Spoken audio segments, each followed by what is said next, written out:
Hey guys, so I've decided to do these mini videos in between episodes called Wacklash, where I break down a controversial lyric that people are talking about and see if I can't add some context to flesh out what's happening. Okay, so lately a song by Eminem leaked called Things Get Worse, which, as many headlines say, talks about Eminem siding with Chris Brown in his feud with Rihanna. My issue with a lot of these articles is that they don't give full context to the quote, which, while not completely vindicating him from blame, at least puts in perspective what he said in the song.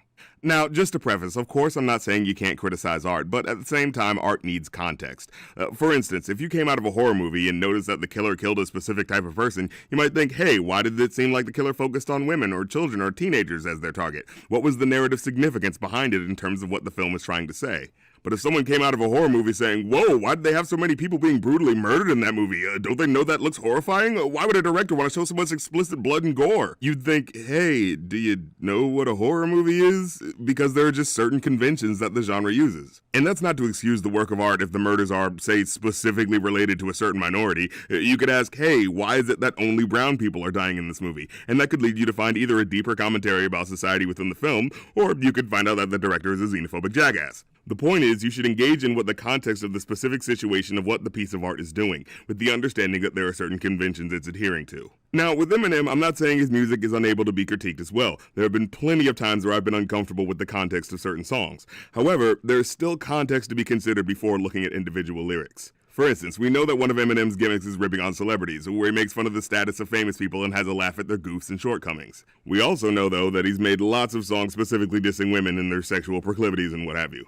The problem with this Chris Brown Rihanna lyric, though, is that it cuts right in the middle. Now, no doubt, there's definitely different context for who he's talking about. For example, I personally don't find the stuff he'd say about female celebrities like Britney Spears and Christina Aguilera that enjoyable, because usually the jokes are about who they're having sex with and things that unnecessarily insult them on that type of personal level. But whenever he made a song about like NSYNC or Backstreet Boys, you could always tell that was him being a troll whose lyrics are about ripping into a substandard yet superstar status music scene for the amusement of the average listener. The issue for a lot of these insults comes in when it relates to something that's real. Now, as someone who's a fan, I'm one of those people who can listen to Eminem and enjoy the intentionally offensive content while understanding that offending you is in and of itself the point, while at the same time understanding that sometimes things can go too far. So with that in mind, let's look at the Rihanna lyric. He says, let me add my 2 cents. Of course I'd side with Chris Brown. I'd beat a bitch down too if she gave my dick an itch now. Now, if the message of this particular song was in general about how evil women are and that they just deserve to die or something like that, I'd say yeah, the context for this would be pretty damn harrowing. However, let's look at another lyric from this exact same song.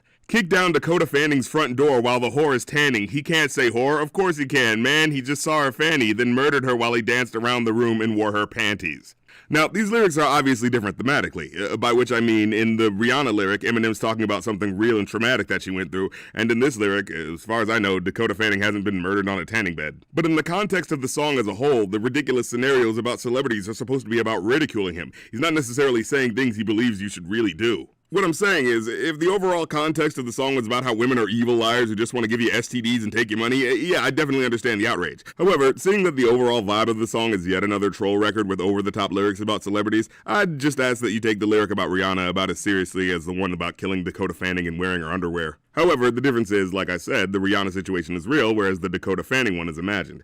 And even so, let's take a look at one of the lyrics I didn't see people bring up as much. He says, I'd beat a bitch down too if she gave my dick an itch now. So from this lyric, what he's joking about is the idea that someone would indeed be angry if you gave them an STD. And so to play the troll asshole here, the justification is supposed to be Eminem pointing out the folly of a possible real-life situation and reacting with over-the-top lyrics. It's the same thing when he raps about Trump. He's not actually going to spill an awfully hot coffee pot on him, but it's the fact that you know the person they're making fun of did something shitty, so here comes the anti-hero Slim Shady to rip on him for it. Problem is, there's absolutely no evidence Rihanna ever gave Chris Brown an STD. It's literally something that didn't happen and that he's therefore fabricating. See, this is my issue. His transgressive justification for dissing her in this instance is based on something that's just not true, and was probably based on gossip going around the rumor mill at the time to explain why indeed Chris Brown would do something as monstrous as he did. So the troll character taking revenge on a shitty person shtick, it doesn't work here, because the foundational basis upon which the insult was made is about targeting a person who, from all possible angles, is the victim of the situation. So, to end it, if you want to look at the blatant falsehood he tells here and call it out for being part of the pattern of women having to deal with being accused of things they didn't do, yeah, I can see that. However, since the song was leaked, which means this is an unreleased recording he shelved like 10 years ago, I'm guessing he probably wasn't too proud of the song in general. Plus, Rihanna's friends with him and doesn't seem to give too much of a shit, so yeah, I personally wouldn't put too much stake in it. Well, hey guys, that's the Backlash episode. Let me know what you think. And if you want to carry on other music discussions with me, join my Patreon Discord, where the community and I talk about music and movies and all types of pop culture stuff. So leave a like if you liked because it helps, comment if you have something to say because it helps even more, and hit the subscribe button and the bell because it helps the most. And if you want to hear some of the music I'm currently into, check out my radio show on Station Head, where we play all the dope hip-hop mainstream radio won't from any time period and any time zone, with new hip-hop Thursdays every week around 7:30. I'll leave all the links in the description, so check all that fun stuff out and I'll catch you next time. Peace.